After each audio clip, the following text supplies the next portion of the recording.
Le président Donald Trump rejette la dernière proposition de l'Iran, affirmant qu'il n'est pas satisfait et avertissant que Téhéran n'a pas payé un prix assez élevé. La question maintenant est de savoir s'il s'agit d'un retour à la guerre ou simplement de nouveaux bruits de sabre avant qu'un accord final ne soit conclu. Restez avec nous. Jérusalem Minute, c'est juste après. Bon retour dans Jérusalem Minute sur JNS TV. Je m'appelle Josh Aston et je suis ici à Jérusalem. Alex Treyman voyage cette semaine. Il est aux États-Unis au nom de JNS.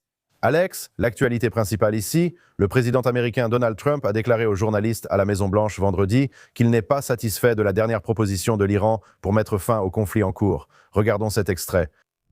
Donc, ils veulent conclure un accord, mais je n'en suis pas satisfait. Nous verrons donc ce qui va se passer.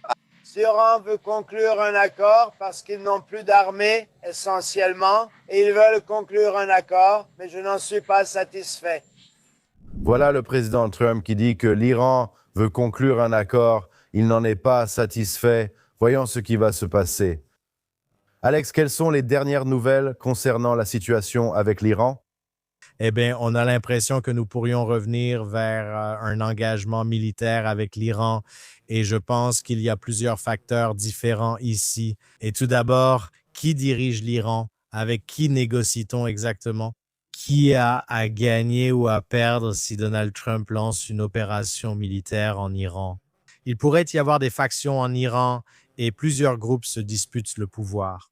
Il se peut que cela serve leurs intérêts si le président Trump lance une campagne militaire, car cela affaiblirait les autres factions. Donc, il y a les factions politiques, le président Pezeshkian, le ministre des Affaires étrangères Araghchi, le président du Parlement Ghalibaf, et différents rapports indiquant que certains d'entre eux seraient retirés de l'équipe de négociation. Ghalibaf pourrait être écarté. Araghchi pourrait être écarté car il communique en secret avec les gardiens de la Révolution. Il y a la faction politique et celle des gardiens qui détiennent les armes et contrôlent la population. Et il y a aussi les fanatiques religieux et les ayatollahs. Même dans ces trois groupes, plusieurs factions existent. Il est donc incertain de savoir avec qui vous négociez. Et si vous ne savez pas avec qui vous négociez, si vous lancez une opération militaire, cela ne pousse pas nécessairement la partie adverse à un compromis, car il se peut que vous ne négociez même pas avec la bonne partie. Alex, un jour plus tôt, même avant d'avoir examiné le plan, le président Trump a déclaré que l'Iran n'avait pas encore payé un prix suffisamment élevé pour ce qu'il a fait à l'humanité et au monde au cours des 47 dernières années. Je veux dire, c'est une déclaration assez forte de la part du président. Eh bien, cela semble effectivement préparer le terrain pour une nouvelle opération militaire. Et vous savez, ont-ils payé le prix? Je ne sais pas quel est ce prix ni comment déterminer quand il a été payé. Le président parlait auparavant de vouloir atteindre des objectifs précis. L'un de ces objectifs est de s'assurer que l'Iran ne cherche plus jamais à obtenir des armes nucléaires ou n'ait la capacité de les développer. L'autre concerne les missiles balistiques. Un troisième objectif concerne l'uranium, ce qu'ils appellent la poussière nucléaire. Et pendant ce temps, il n'est pas clair si le président et Israël ont un plan pour récupérer cet uranium enrichi, que ce soit par une opération spéciale ou une opération militaire. Rappelez-vous, qu'il y a quelques semaines, il y a eu ce sauvetage de soldats en plein cœur de l'Iran et une piste d'atterrissage aurait apparemment été installée, selon eux, par le Mossad, profondément à l'intérieur du territoire iranien.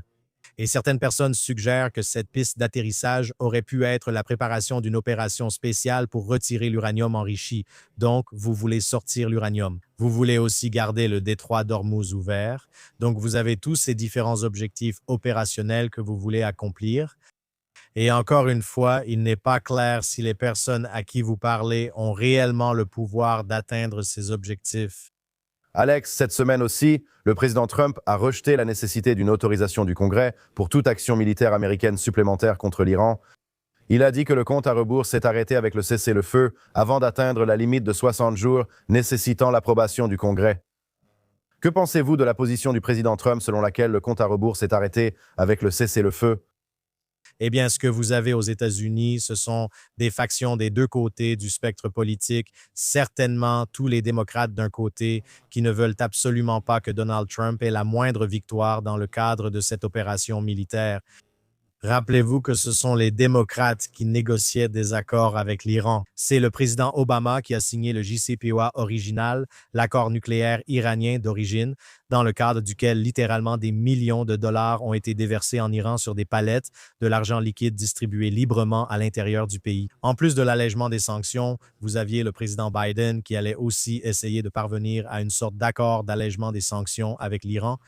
Et c'est le président Trump qui adopte l'approche militaire pour traiter avec l'Iran. Donc, les démocrates ne veulent pas que le président Trump lance une opération militaire. Ils ne veulent pas qu'il réussisse s'il le fait. Ils veulent donc l'arrêter dans son élan. Donc, ils essaient d'invoquer la loi sur les pouvoirs de guerre et de dire que le Congrès doit approuver toute opération militaire de plus de 60 jours. Le président Trump fait remarquer que les présidents précédents n'ont pas été soumis à cette norme et qu'il s'agit d'une norme rarement utilisée. Pendant ce temps, vous avez un Sénat républicain, une Chambre des représentants contrôlée par les républicains, et ils ont rejeté la tentative des démocrates de faire cesser la guerre. Vous avez aussi, de l'autre côté du spectre, cette droite libertarienne qui ne veut pas non plus que le président Trump s'engage dans des opérations militaires. Ils affirment que le président Trump s'est présenté en promettant de ne pas engager les États-Unis dans des guerres sans fin. Maintenant, pour cette guerre, il y a eu un engagement militaire d'environ 6 semaines, donc moins de 60 jours. Le président Trump fait remarquer que ce cessez-le-feu prolongé remet essentiellement les compteurs à zéro. Il dit « Hey, Je suis prêt à terminer l'opération militaire, mais si ce n'est pas possible, parvenir à un accord négocié, alors il pourrait décider qu'il n'y a pas d'autre choix que de reprendre l'action militaire. Je pense que même si vous revenez à un engagement militaire, il sera un peu plus limité que les 6 premières semaines de campagne militaire qu'Israël et les États-Unis ont lancées ensemble à la fin du mois de février. Alors, Alex, ce week-end, l'Iran a réagi aux propos du président Trump et affirmé qu'un nouveau conflit avec les États-Unis est probable. C'est selon un haut responsable militaire iranien. Mais bien sûr, ils font porter aux États-Unis la responsabilité de l'impasse. Les preuves ont montré que les États-Unis ne respectent aucun engagement ni accord. C'est l'AFP qui cite un général de brigade du CGRI. Dans le même temps, vendredi, le chef du pouvoir judiciaire iranien a déclaré que la République islamique n'a jamais hésité à négocier, mais qu'elle n'accepterait pas qu'on lui impose des conditions de paix. Donc, l'Iran répond au président Trump. Discutons des commentaires iraniens. Eh bien, certainement, tout commentaire anonyme cité par l'AFP est un commentaire dicté par un agenda politique et n'a pas forcément de lien avec la réalité. Cela n'a pas forcément de rapport avec les factions engagées dans les négociations à l'intérieur de l'Iran ou d'ailleurs aux États-Unis.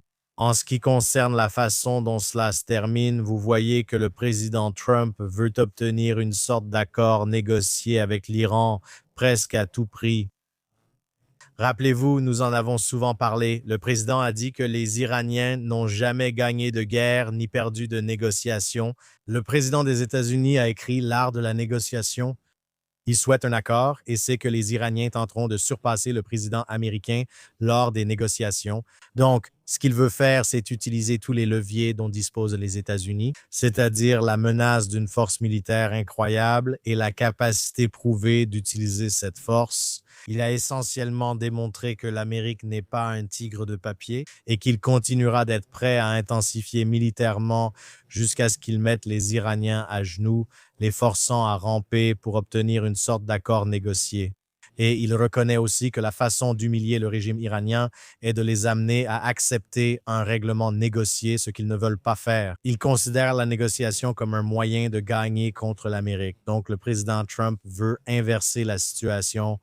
S'il doit utiliser la force militaire pour parvenir à un règlement négocié, il le fera, mais je crois vraiment qu'il veut que son héritage soit d'avoir battu les négociateurs à leur propre jeu.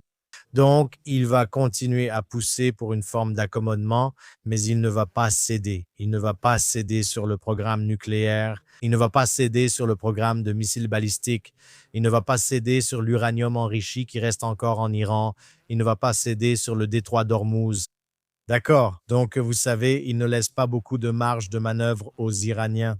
En gros, il veut qu'ils viennent à genoux et disent « D'accord, tout ce que vous voulez, vous l'aurez et ensuite nous aurons un accord négocié. » Maintenant, s'il obtient cet accord, la question est de savoir combien vaut cet accord. Est-ce qu'il vaut même le papier sur lequel il est imprimé? Parce que ces gars-là sont en mode survie. Quel que soit le groupe au pouvoir, il cherche seulement à se maintenir au pouvoir. Donc, il pourrait accepter une sorte de négociation simplement pour survivre un jour de plus, pour que l'argent recommence à circuler dans le pays. Mais cela ne veut pas forcément dire qu'ils tiendront leurs promesses s'ils ont vraiment l'intention de respecter ce qu'ils signent et ce que Trump veut. Alex, encore une nouvelle sur le président Trump. Il n'est vraiment pas satisfait de l'Allemagne et de la chancelière Merz. Des rapports indiquent que les États-Unis retirent 5 000 soldats américains d'Allemagne après que Merz a critiqué la guerre avec l'Iran, affirmant que les États-Unis ont été humiliés et manquent de stratégie. Regardons cet extrait.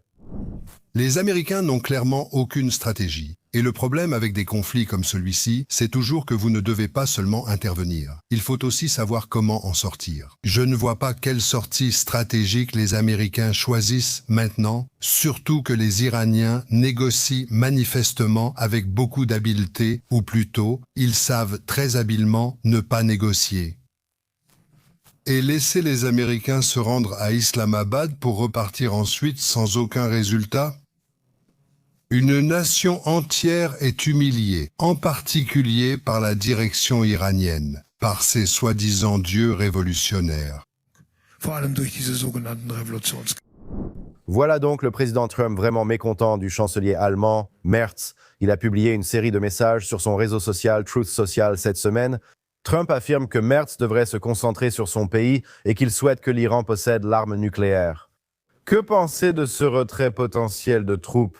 On parle de 5 000 soldats américains en Allemagne. Eh bien, j'ai vu un rapport selon lequel le président avait publié un message disant qu'ils allaient en fait retirer bien plus que 5 000 soldats, je pense 5 000.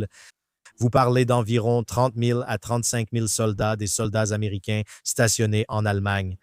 Vous savez, un retrait de 5 000 soldats est significatif, mais cela ne changerait pas nécessairement de façon spectaculaire la posture des forces. Ce serait comme un retrait symbolique.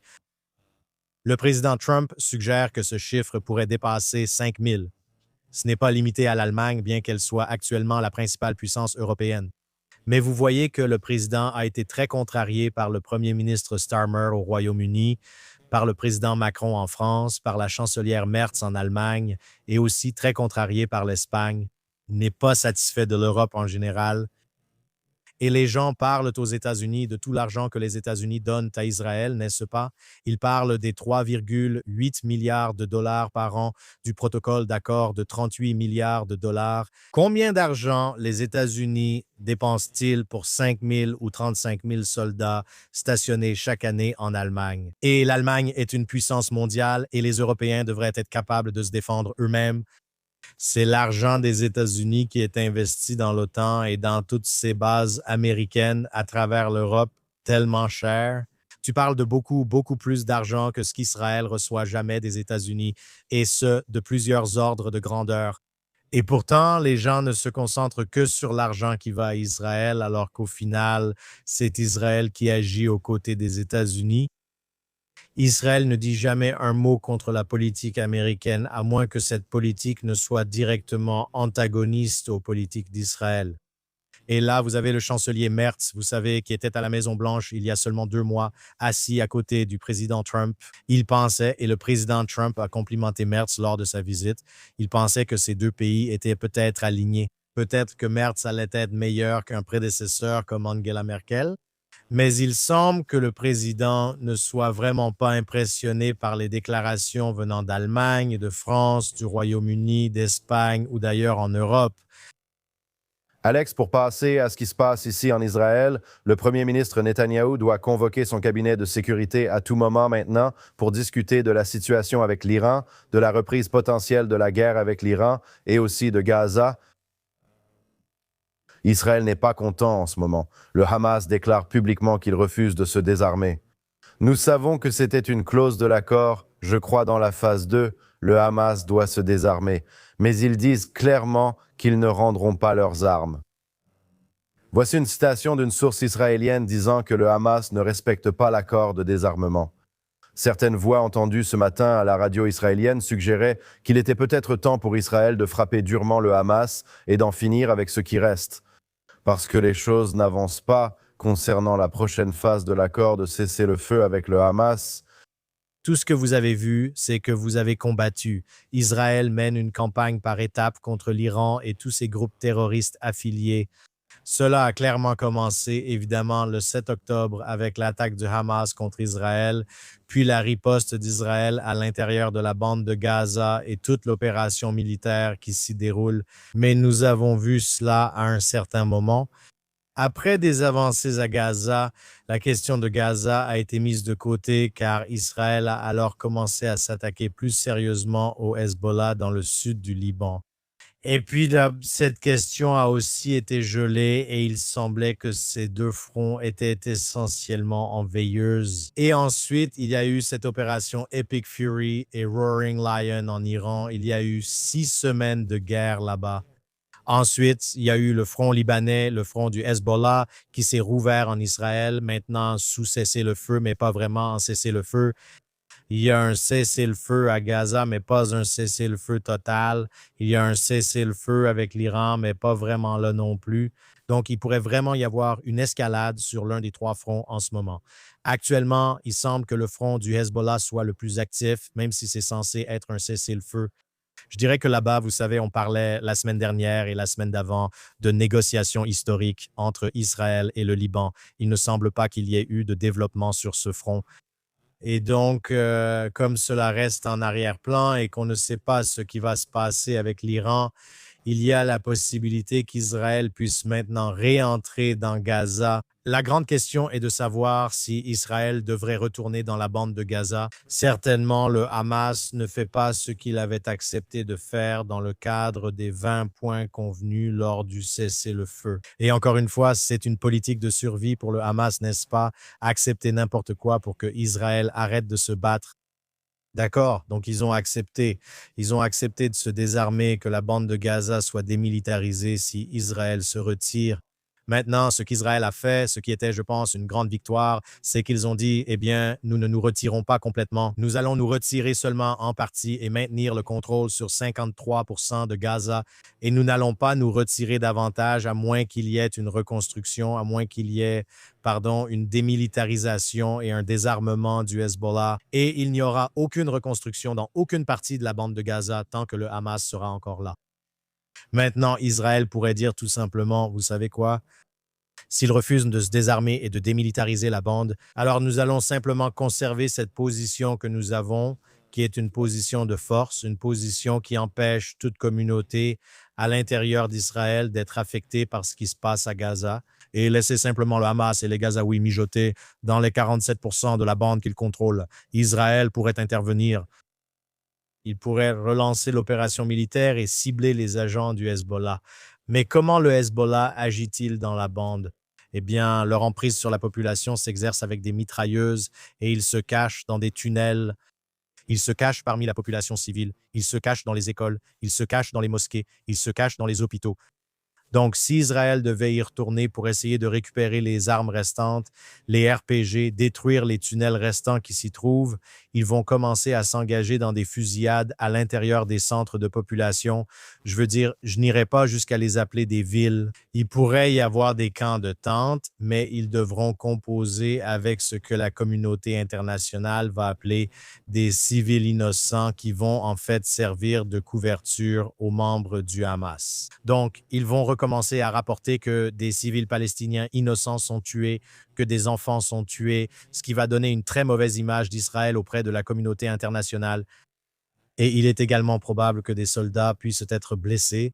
Alors, est-ce que cela vaut la peine de subir des pertes parmi les soldats afin d'éliminer les armes que le Hamas détient? Cela vaut-il la peine de subir la condamnation internationale? En ce moment, il y a un statu quo et Israël n'attire pas trop l'attention en le maintenant tel quel. Sans parler du fait que peut-être que les Gazaouis et le Hamas devraient perdre la terre qu'Israël contrôle maintenant.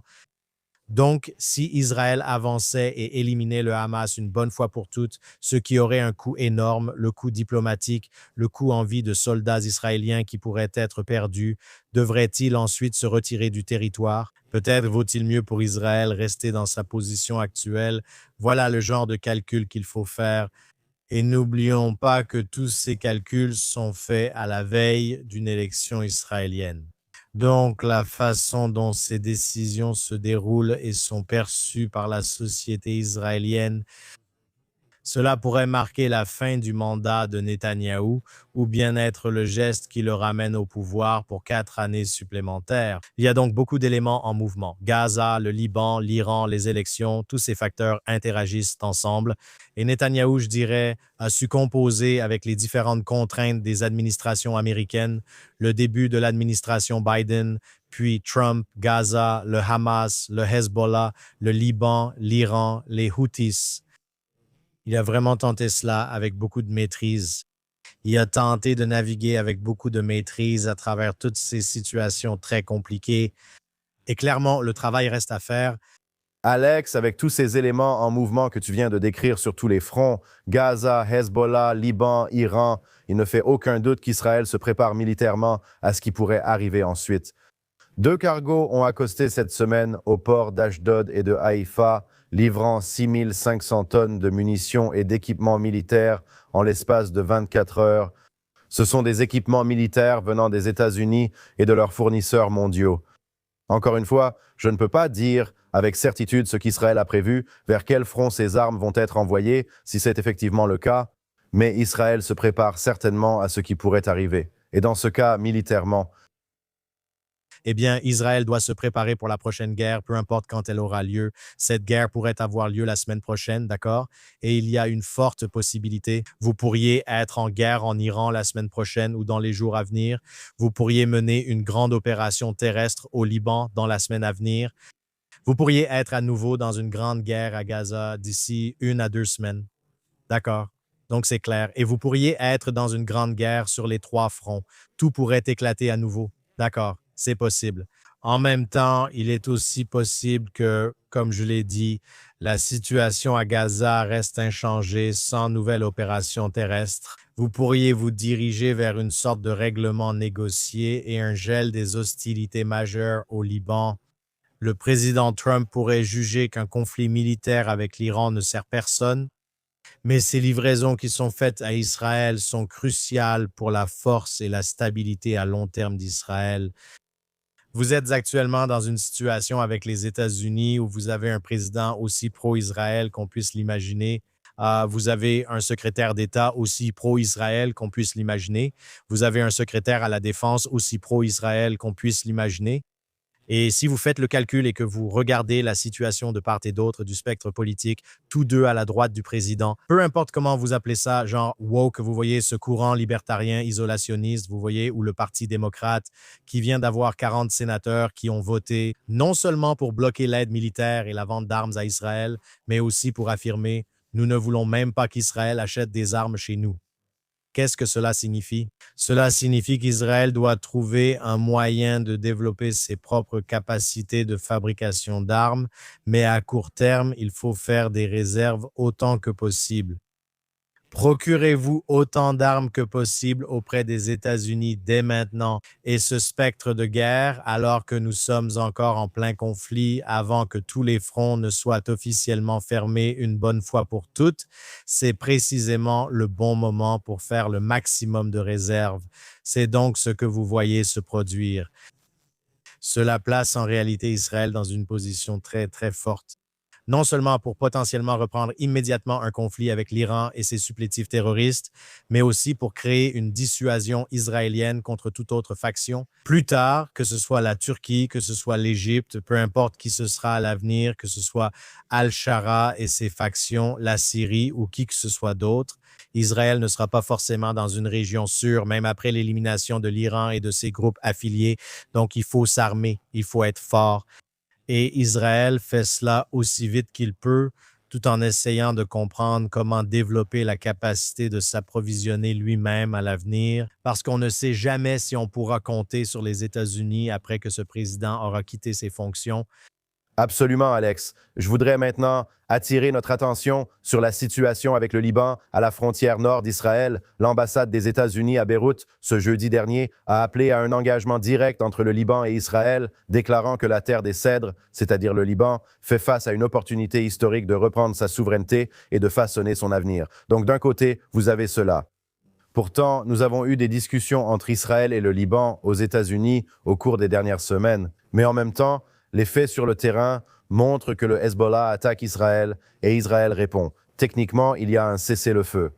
Tsahal affirme que des soldats ont découvert plus de 7500 armes du Hezbollah dans le sud du Liban.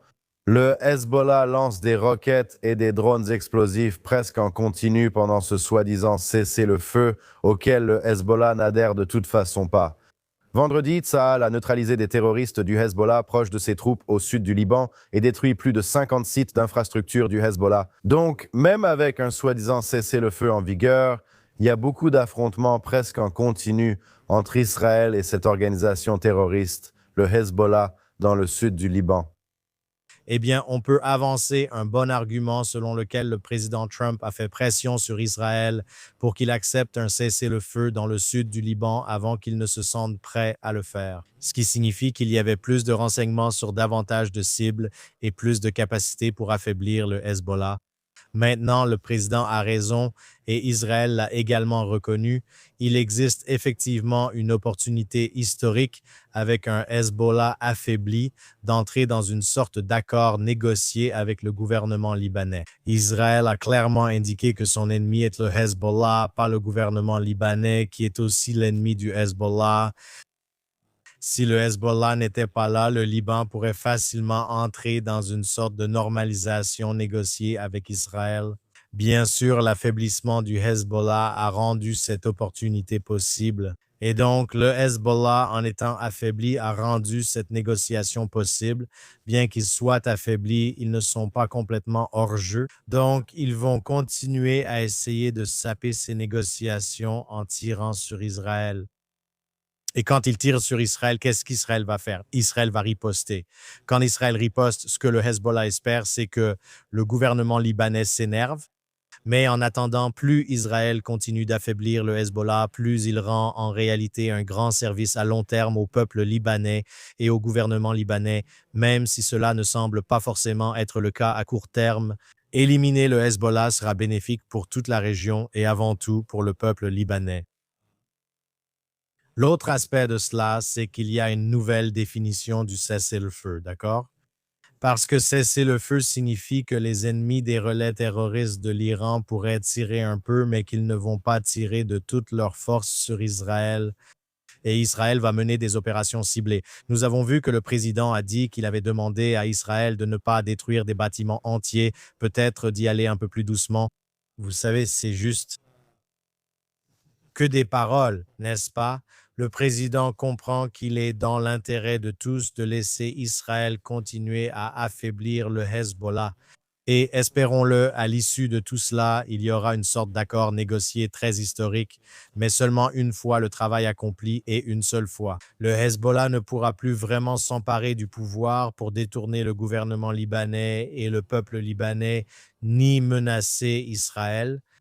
Alex, revenons à Gaza si possible. Ce jeudi dernier, 175 personnes que l'on qualifie d'activistes, je n'irai même pas jusqu'à les appeler ainsi. Je les appellerai des ennemis d'Israël, des criminels, des fêtards. C'est ce qu'ils sont vraiment, cherchant à s'amuser à bord de 22 bateaux faisant partie de cette flottille vers Gaza, prétendant qu'ils étaient là pour distribuer de l'aide.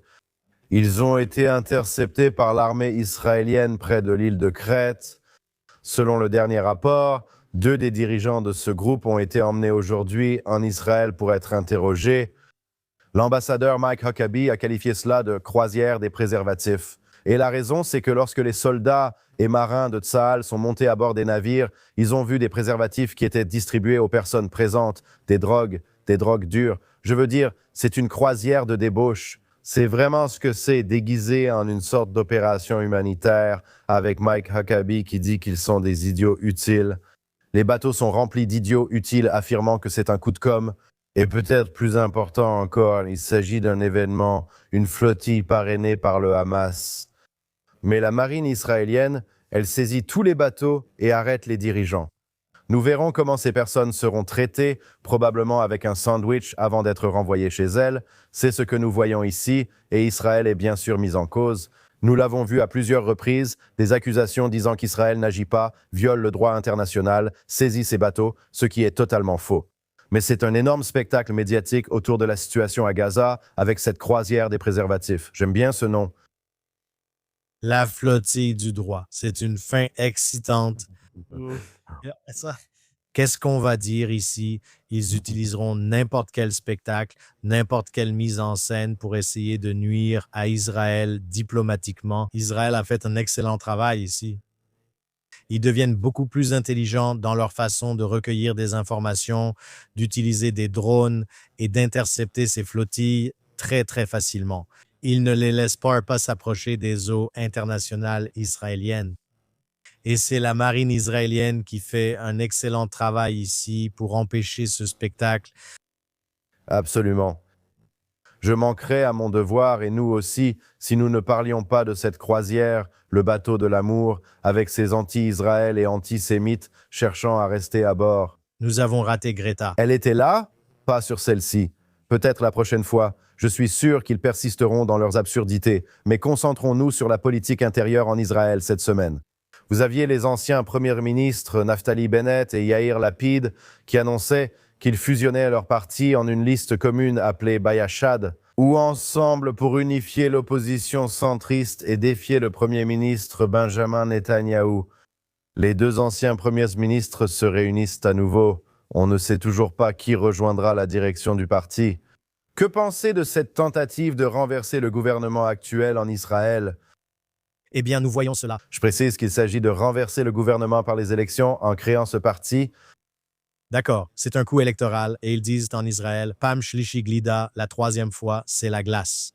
En américain et en anglais, on dirait jamais 2 sans 3. En 2013, le premier ministre Netanyahou a remporté une victoire électorale et Naftali Bennett se présentait à l'époque comme chef du parti de droite Yamina.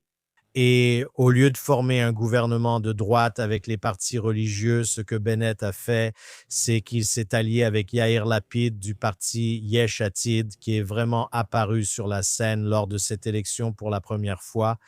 Il a dit que la seule façon pour que j'entre au gouvernement, c'est si Lapid vient avec moi. Voilà ce qui s'est passé. Netanyahou n'a pas choisi ses partenaires naturels car il avait besoin de Bennett et de ses quelques voix.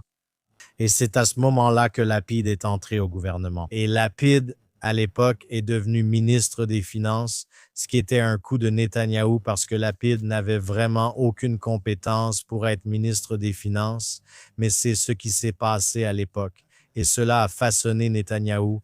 Cela a forcé Netanyahou à former un gouvernement moins favorable qui incluait des éléments de gauche. Et puis, nous l'avons vu à nouveau lors du dernier cycle électoral. Je suppose que nous parlions d'il y a un peu plus de 4 ou 5 ans où Bennett s'est présenté à droite. Et puis, au lieu de gouverner avec Netanyahou, dont le parti avait 30 sièges, soit 13 de plus que Yesh Atid, qui était le deuxième plus grand parti avec 17 sièges, Bennett a comploté avec Lapid afin de devenir premier ministre. Et à l'époque, Bennett avait 5% des voix et a accepté, je dirais de manière très égoïste, de devenir premier ministre en utilisant le demi-mandat de Yair Lapid après que le Parlement a empêché Netanyahou de franchir ce seuil. Ils avaient 59 sièges et ils ont empêché Netanyahou de former un gouvernement. Et c'est ainsi que Bennett est devenu premier ministre. Quand Bennett a fait cela, ce qu'il a fait, c'est qu'il s'est présenté sur le programme d'un parti de droite. Et donc, il a pris des voix qui venaient de l'électorat israélien de droite. Il leur a promis qu'il ne gouvernerait jamais avec Lapid dans le cadre d'un accord de rotation. Il a même signé un document en direct à la télévision disant qu'il ne participerait à aucun accord de rotation avec Yair Lapid. Et puis, bien sûr, après l'élection, c'est exactement ce que Bennett a fait. Il a donc pris des voix de la droite et les a reportées vers la gauche. Et lorsqu'il a formé ce gouvernement avec Lapid, cela incluait tous les membres de gauche du Parlement et, pour la première fois dans l'histoire d'Israël, un parti arabe antisioniste. Et cela signifiait que le Likoud était exclu, que les sionistes religieux étaient exclus, que la droite religieuse était exclue. Donc, Bennett a pris ces quelques voix de droite et a comploté avec toute la gauche pour évincer Netanyahou du pouvoir. Maintenant, ce que fait Bennett en ce moment, je pense que c'est en réalité un service énorme parce qu'il ne cesse de répéter qu'il est un homme de droite. En fait, il dit même qu'il est plus à droite que Netanyahou. Mais il dit depuis le début, non seulement je gouvernerai avec Lapid, mais je vais me présenter avec Lapid, ce qui signifie que tous ceux qui pensaient que Bennett était vraiment un homme de droite ne vont pas voter pour lui. Là, il ne pourra plus prendre de siège à la droite parce que la droite se sent très lésée par Naftali Bennett à cause de ce que Bennett a fait de nombreuses fois dans le passé, c'est-à-dire prendre des voix de droite et aller vers la gauche. Maintenant, en attendant, les sondages montrent que Bennett pourrait obtenir jusqu'à 20, voire 25 sièges lors d'une élection. Ma prédiction ici, c'est qu'à mesure que nous nous rapprochons de l'élection, la position de Bennett dans les sondages va chuter de façon spectaculaire. Pendant ce temps, le sondage de la chaîne 14 présenté par Shulmo Filber montre que Bennett n'a pas autant de sièges que dans le sondage de la chaîne 12, le sondage de gauche. Toute la gauche veut Bennett premier ministre car cela empêche Netanyahou de l'être. La gauche comprend qu'elle n'a pas assez de voix pour prendre le contrôle du gouvernement. La seule manière d'obtenir quelqu'un d'autre que Netanyahou doit venir de la droite. Ils misent donc sur Naftali Bennett, prêt à siéger avec eux. Mais encore une fois, à ce stade, Bennett n'apportera pas de voix de droite, aucun nombre significatif de voix de droite à l'opposition. Donc, vous savez, la troisième fois sera la bonne ici. Je ne pense pas que cela produira l'effet que Bennett ou Lapid espéraient, mais vous savez, il va juste falloir attendre et voir comment les choses vont se passer après les élections. Donc, je vais noter que lorsque les élections auront enfin lieu, que ce soit en octobre ou avant, votre prédiction était que le parti de Naftali Bennett allait chuter en termes de nombre de sièges prévus à la Knesset. Donc, il va falloir qu'on regarde ça, qu'on revienne à l'enregistrement vidéo. Mais je voudrais maintenant parler de cette guerre sur Twitter entre l'Ukraine et Israël en ce moment. La semaine dernière, le président ukrainien a accusé Israël d'accepter des céréales volées venant de Russie sur X. Il n'a eu aucune consultation diplomatique. Il n'a pas abordé la question en privé ni appelé son partenaire ici en Israël pour discuter de la situation. Il s'est exprimé sur Twitter et le ministre Gideon Sa'ar a répondu qu'une demande légale était attendue avant de tweeter pour clarifier cette affaire. Que savons-nous de cette attaque ukrainienne, je dirais, contre Israël concernant la possibilité qu'il s'agisse de céréales volées par la Russie? Pourquoi parle-t-on même de cela? De quoi s'agit-il exactement? Au fait, notre ami Eugene Kontorovich, expert en droit international, dit que l'Ukraine n'a rien dit à la Turquie ni à aucun des autres pays de l'UE concernant, je suppose, la réception de marchandises venant de Russie.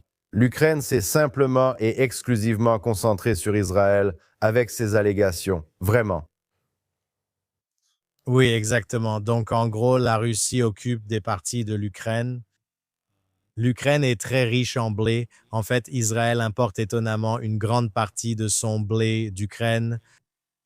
Et donc, c'est la deuxième fois au cours de la dernière année, je crois, ou peut-être des 2 dernières années, que l'Ukraine suggère cela. Un navire transportant ce qu'il considère comme du blé volé a accosté au port de Haïfa.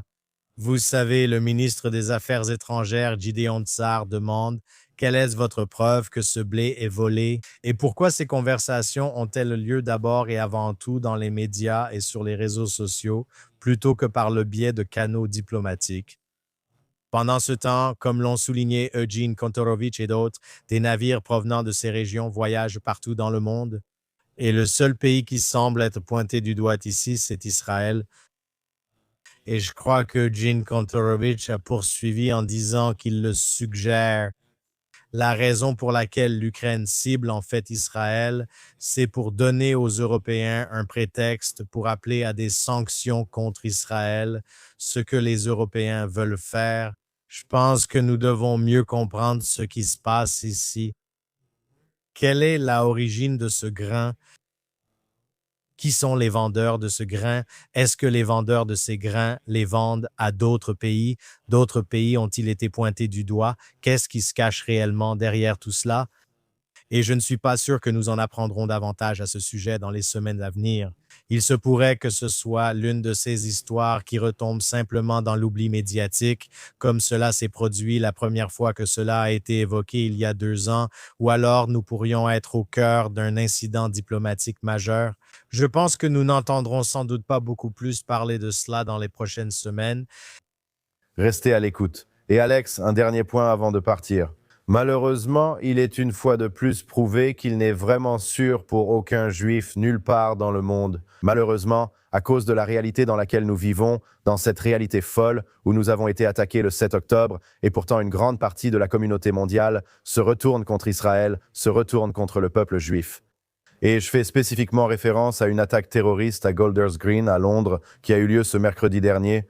2 personnes, un homme de 76 ans et un homme de 34 ans, 2 juifs, ont été poignardés lors d'une attaque terroriste à Londres. Le président israélien Isaac Herzog a déclaré qu'il était horrifié par une nouvelle attaque violente contre des juifs en plein jour dans les rues de Londres. Alex, nous voyons cela encore et encore. Washington, Londres et partout ailleurs, vraiment, où des juifs sont attaqués parce qu'ils sont visiblement juifs. On voit qu'ils portent des kippas. On voit qu'ils sont juifs et attaqués partout dans le monde. Eh bien, il y a environ 250 000 Juifs qui vivent en Angleterre et les Juifs britanniques à qui je parle se sentent beaucoup moins en sécurité en tant que Juifs vivant en Grande-Bretagne qu'ils ne l'étaient les années précédentes et certainement les décennies précédentes. Et je pense qu'Israël va se préparer à un afflux majeur. Israël a connu ces vagues d'immigration. Nous avons eu des vagues d'immigration en provenance des nations de l'ex-Union soviétique à la fin des années 80 et dans les années 90. Au fil des années, il y a eu une immigration importante en provenance de France, même s'il y a encore une très grande communauté française en France.